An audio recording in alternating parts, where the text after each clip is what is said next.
So we're going to start with the home ribbon, just what I'm going over with my mouse cursor just here. And the first thing we're going to look at is formatting text. One good part about Microsoft Word and all the other applications, Excel if you use them, or PowerPoint, is that each ribbon, even though they have a purpose, they've got these sections that are aligned just here as well.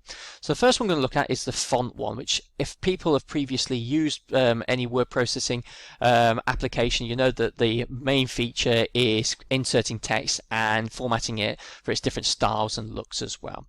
So you'll see we've got the bold option, we've got italic, and we've got underline just here as well.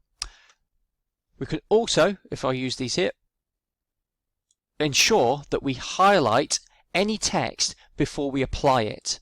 So you'll see here font, if I was to place my cursor on the font here, you'll see that the bold has been highlighted, which means it's done. If I was to unclick that, you'll notice bold's not been applied. Bold, italic, underline. Always ensure that if you are asked in your test to apply specific formatting to text, the first step you should do is ensure that you have it selected correct. Alongside the bold, italic and underline, we have what is available, which is called subscript and superscripts just here.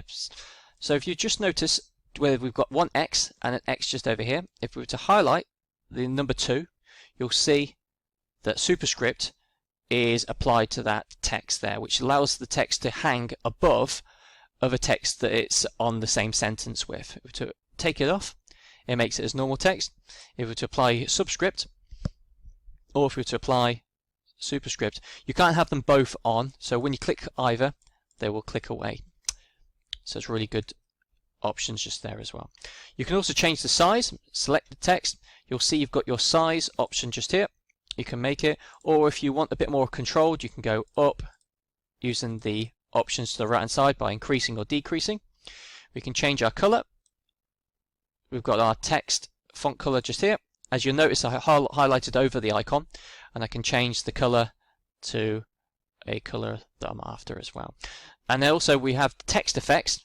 We're selecting the text, and you'll see just here text effects. We can apply outline, we can also apply shadow, reflections. We also have some of our templates just here you can also use as well.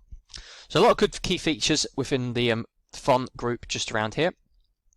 So next part we're going to look at is text case. So it's a really handy feature within Microsoft Word which allows us to alter the case of any text within a sentence. Instead of using normal features using our keyboard by, for example, holding the shift button down and changing it to a W as such, what we can do is we can apply change case by selecting a specific bit of text just here, and if we go back into our font group and we highlight over, you'll see just next to the increase and decrease icons for text size, you can click change case.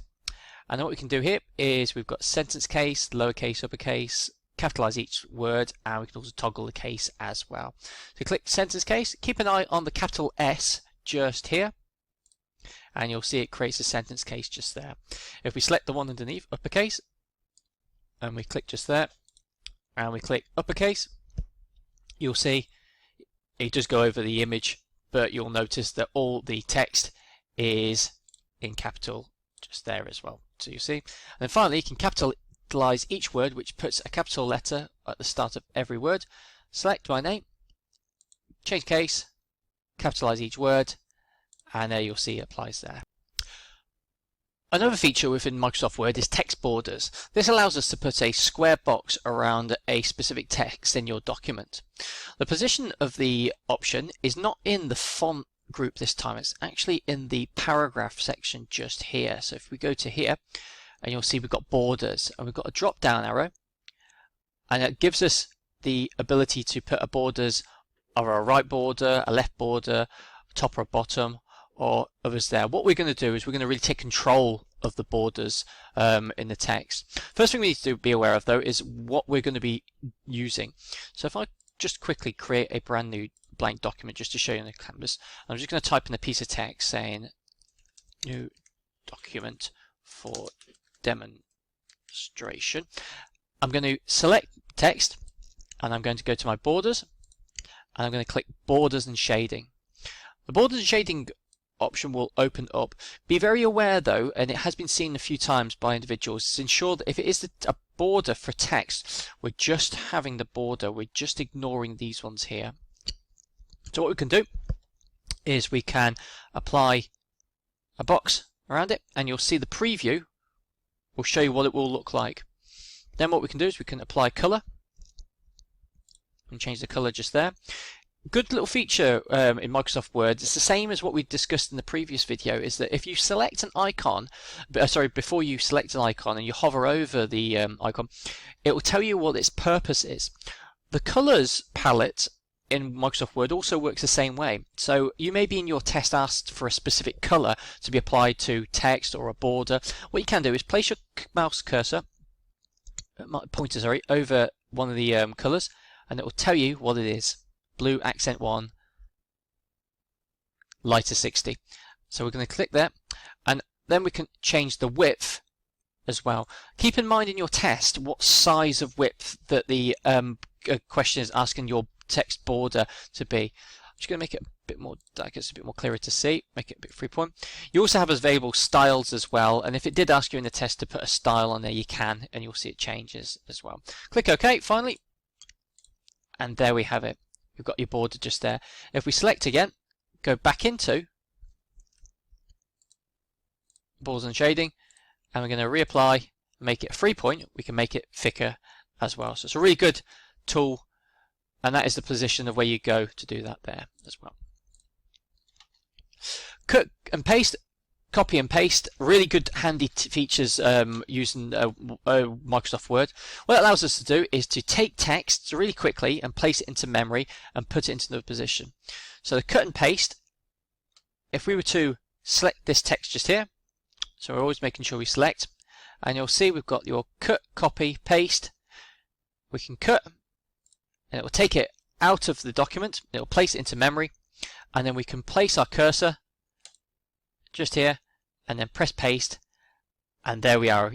As we've got the images just down there, it will put it underneath where we want to. Be very aware though, in your test you may be asked to do what is called move and copy. Remember, move is cut, so just keep in mind that move, if you see it in your test question, you'll be selecting the cut button.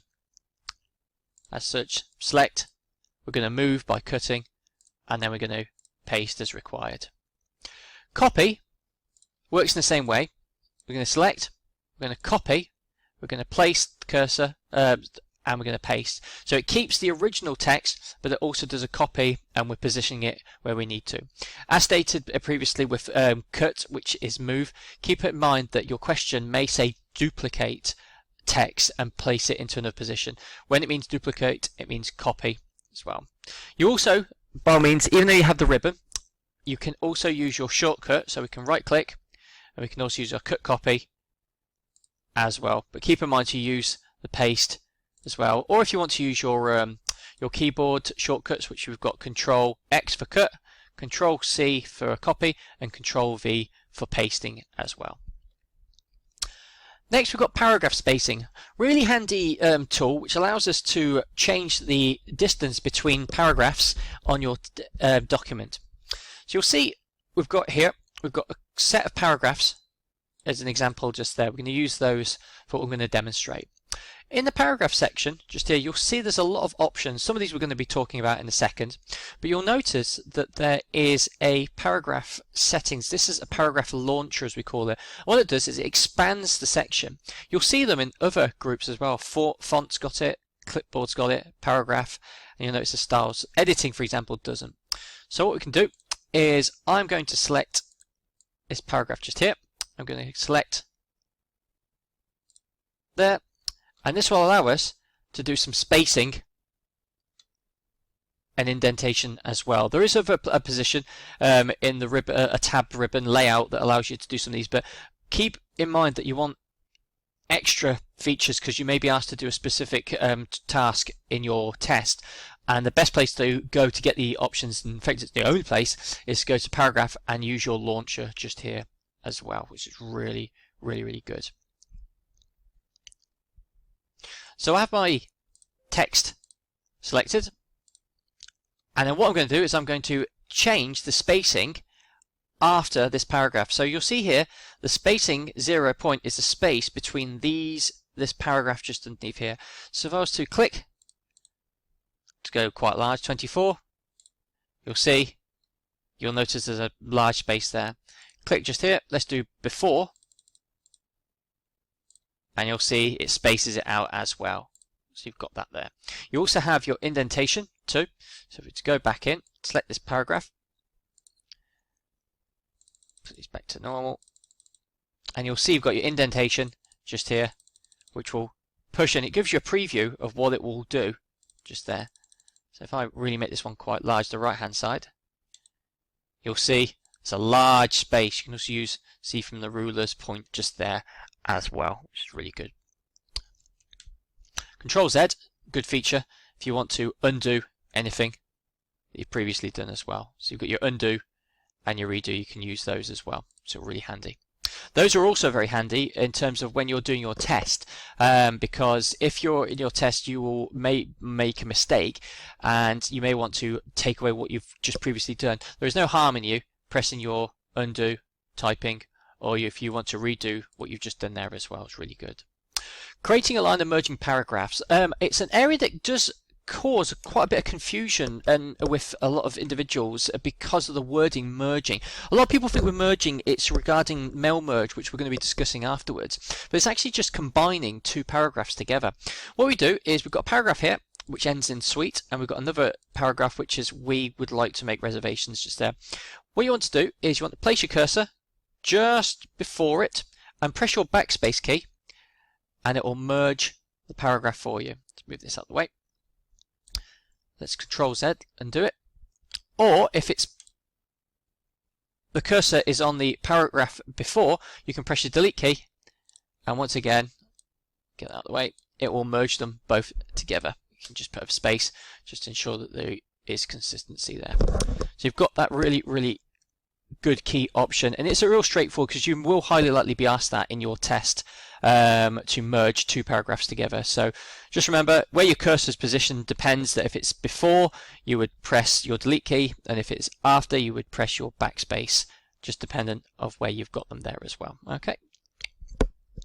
Good point is bullets and shading. So bullets and shading, we've have text just here. We can select our text and we can apply bullets, which is in the paragraph section. If you hover over them, you'll see it highlights, and then we can create which ones that are specifically asking for. A good tool in Microsoft Word is knowing what is being put onto your document in terms of the formatting and how it's been arranged.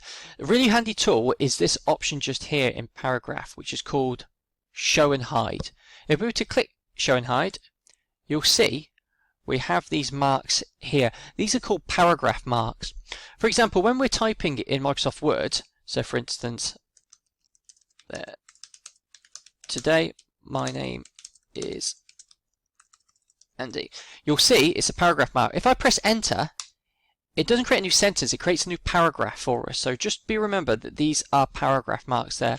And if you were to have that highlighted, if you were printing, it wouldn't print the paragraph marks for you. They never get printed. So if you have them on and off, if you had them on before you printed and you're worried that it's going to print them, don't be too concerned, it won't. So it should be okay, just there.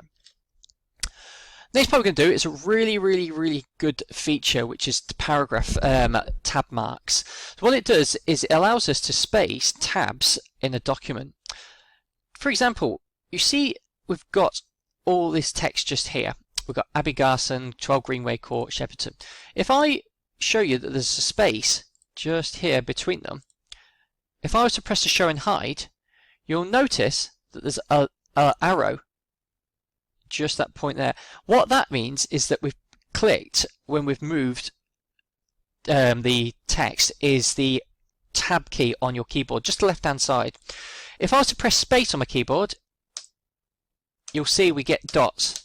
That's when we're moving an extra space in the document. If I was to press the tab button, it moves a distance just there. What we can do is we can change the size and distance of these tabs just here. And how to do that is, first of all, we have to ensure we have to select our text that's in question. I'm just going to show you the example, first of all, of that one just there, that first sentence. We're going to click Paragraph Settings, and this time we're going to go to Tabs just there.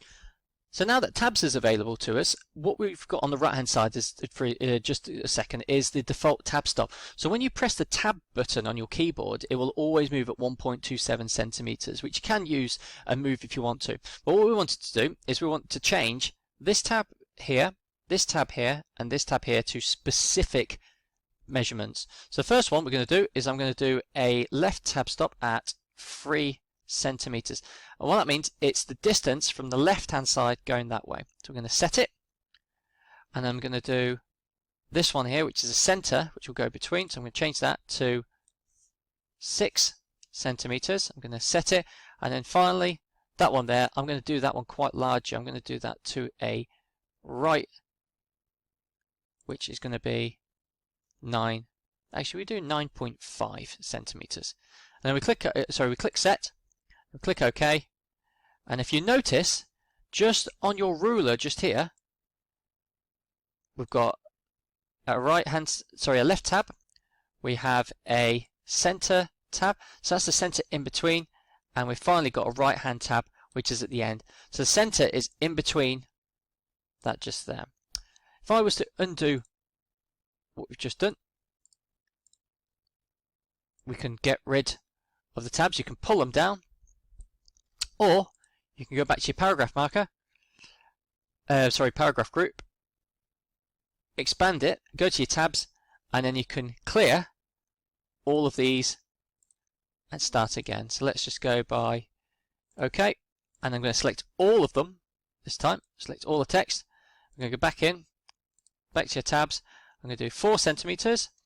So we're just going to stick to the left for this example. 4 centimeters, 7 centimeters, and I'm going to do 10 centimeters as well. Click OK, and there we have it, everyone. And you'll see in the ruler, there's your left tab at 4 centimeters, 7 centimeters, and you'll see it's at 10 centimeters just there. You'll notice that they're a bit small because the words are a bit larger, so it will go towards it. So what we can do, if there was something like that you wanted to space out even more to edit it, you can go back into your paragraph, tabs, find the one in question, let's clear it, and then we're going to type in 12 centimeters, and there you are, everyone. It's at 12 centimeters. We can just move that out of the way, just as the example there. We've also got first line indentation, which is a really handy tool with any paragraph that you want to make sure that the first sentence is indented. So this example, we're going to select just that. We're going to go to paragraph once again, and you'll see we've got indentation. We're going to click first line this time.